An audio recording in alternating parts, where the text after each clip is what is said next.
No Nonsense A-Level Physics Lesson 54, Elastic and Inelastic Collisions. Now, in elastic collisions and in inelastic collisions, momentum is conserved. But let's take each of these separately. Elastic collisions. Let's start with this. In elastic collisions, momentum is conserved, yes. Momentum is conserved, but also kinetic energy is conserved. Momentum is conserved, energy is conserved, and kinetic energy is conserved.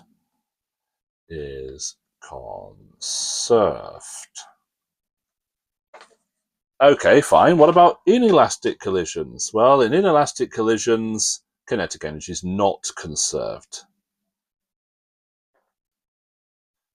Collisions. Momentum is conserved still. In all closed systems, momentum is conserved. Or isolated systems, if you prefer. Energy is conserved. That's true in all closed systems. But kinetic energy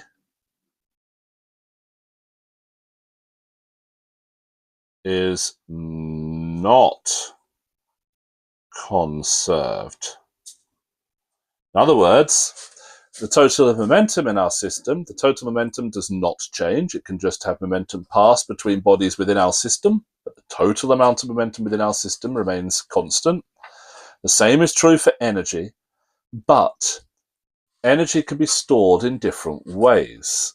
And the store of energy associated with the movement of the bodies, which we call the kinetic energy store, that doesn't have to be conserved. Energy could be transferred out of the kinetic energy stores of our bodies into usually the thermal energy stores of some of our bodies. And that's it. That's the whole lesson done. Of course, I need to go a little bit further. So when it comes to elastic collisions, one where all of the kinetic energy is conserved, they tend to get called perfectly elastic. Perfectly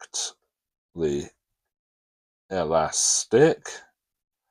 And then there's another type of collision, the perfectly inelastic collision. Now, this is an odd one, and I've had a conversation with an engineer who really didn't enjoy this term at all. He disliked it. Perfectly inelastic to him made no sense.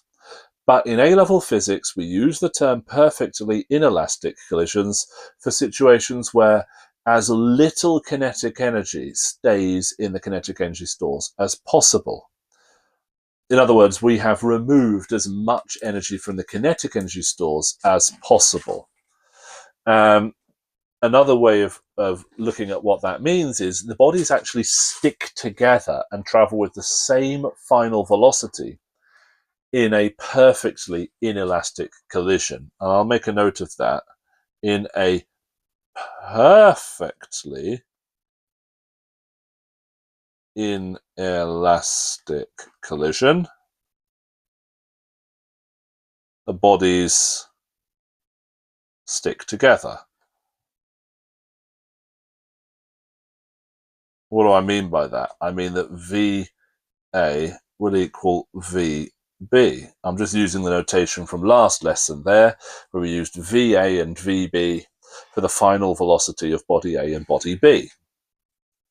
So they will stick together. They have the same final velocity. There are partially inelastic collisions where the bodies don't stick together, but not all of the kinetic energy is conserved, that lie somewhere between perfectly elastic and perfectly inelastic collisions. So we will, in A-level physics, deal with perfectly elastic collisions or perfectly inelastic collisions. In A-level mathematics, you will deal with partially inelastic collisions and an idea called the coefficient of restitution, but I'm not going to go into that during this lesson. I don't think that's necessarily helpful to go into that during this lesson. So in a perfectly elastic collision, so let's move it like this. In a perfectly elastic collision, let's start with that. Perfectly elastic. We have two equations that are therefore true. We have that MA UA plus MB UB must be equal to MA VA plus MB VB. In other words, conservation of momentum. Momentum is conserved. But also, we have the equation for kinetic energy. So we can say that half MA UA squared, that's the GCSE equation for kinetic energy, half times the mass times the velocity squared.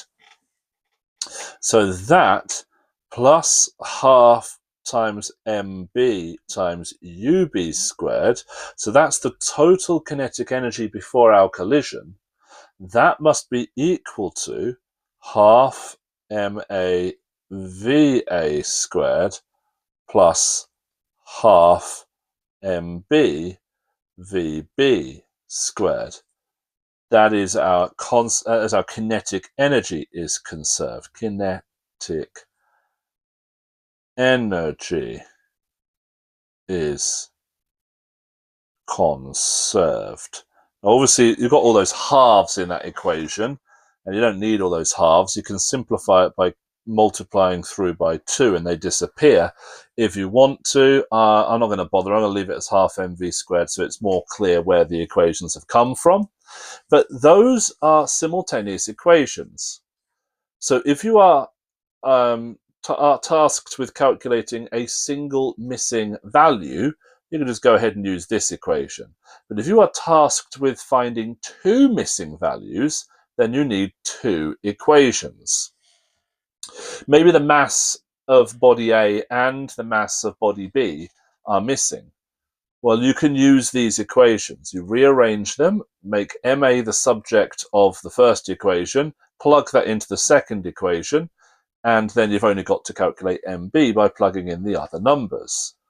So these are simultaneous equations.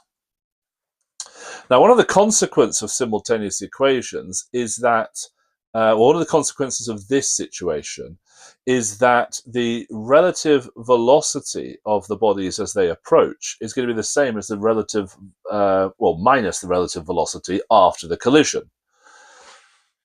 This is one of the consequences. So we could say that V, let's do the before times. So we could say that UB subtract UA,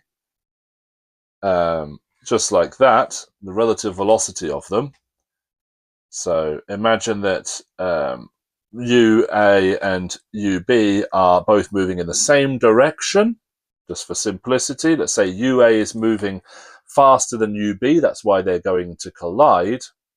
Then the velocity is going to be negative because they're coming towards each other. The relative velocity is going to be negative. That's actually going to be equal to V, now which way around is this? It's going to be VA minus VB, like that.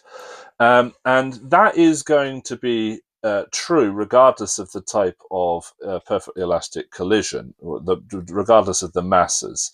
So that's a really useful thing to know. That's not true for partial inelastic collisions, and that's when we have the constitution.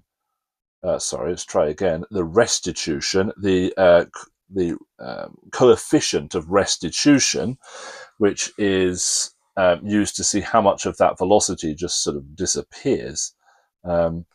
But anyway, you can derive this expression that I've highlighted there. You can derive that by plugging these two equations together for any arbitrary mass. It's quite a task, and I've done it in another video, so I'm not going to do it now. The perfectly inelastic collisions, these are collisions where inelastic. These are collisions where the bodies will stick together. In perfectly inelastic collisions, because the bodies stick together, we know that VA is equal to VB. But I'm going to write down the same conservation of momentum equation we had last time, and because I am a lazy so-and-so, I'm actually just going to copy and paste it. Don't have to like it, but I'm doing it. There we go. There we go. There's our momentum is conserved. That is true. But our second equation in this one is that VA is equal to VB. And that is because the bodies stick together. Bodies stick together. So the final kinetic energy is as low as possible. So final kinetic energy as low as possible. And that's why we get VA equals VB. Now, because of that, we could just call that V, the velocity of the final body, of the combined body, and our equation becomes this. Bear in mind, these are vector sums, is equal to MAV plus MBV, so we can factor the V out and get MA plus MB multiplied by V. Yeah, the masses combine into a single body. So we only really need to use one equation for perfectly inelastic collisions. What if there's two quantities we need to calculate? Well, good luck. You don't have enough information. You can't do it with just the information we've been given. And that's all I have to say about that. So in a perfectly elastic collision, let's take the idea of a ball bouncing. Imagine a bouncy ball where the ball returns to the same height that it was dropped from. You don't throw it down, you just let go of a bouncy ball and imagine the ball returned to exactly the same height. Well, because there'd be no loss of kinetic energy in the ball during the bounce with the ground, then we could use our perfectly elastic equations like this. We'd know that the speed the ball approaches the ground would be the same as the speed the ball leaves the ground. That must be true. So we know this falls out of that little thought experiment. There'd be no loss of kinetic energy. Of course, that is helped by the fact that the mass of the Earth is so big compared to the mass of the bouncy ball. But despite that, the bouncy ball will not return to its original height. It just won't, because there's actually no such thing as a perfectly elastic collision. We can model things as perfectly elastic collisions, and it's often convenient to do that, but there will always be a loss of energy from the kinetic energy store in any sort of collision. Why is that? Well, it's because the bodies are deformed during the collision, and the movement of the matter that makes up those bodies is going to have a heating effect. That's always going to be a consequence. Now, the last thing we can do in this lesson is have a look at some numerical examples of this, but I'm not going to do that. There's no point. You can do that yourself and use lots of the great resources on Isaac Science, formerly known as Isaac Physics. Recently changed its name. You can go through all of those wonderful resources, practice questions that involve perfectly elastic and perfectly inelastic collisions, and even some of the more advanced ones where you'll have to use your A-level mathematics knowledge to solve them because they involve the coefficient of restitution for partially elastic collisions. But I'm not going to draw any diagrams. I'm not going to dwell on this anymore. It's supposed to be no nonsense. This is no nonsense. You want to solve collision problems, you just got to work through the algebra. But if you're writing the equations down in an exam, then remember that the examiner doesn't understand vectors. And if the bodies are moving towards each other, There better be some minus signs appearing in your equations. Although not the energy equation, because that's not how energy works. So I'll stop there, nice and short. Next lesson we'll look at explosions, which is the last topic on this dynamics part of the mechanics course. I hope you'll join me then. Bye-bye.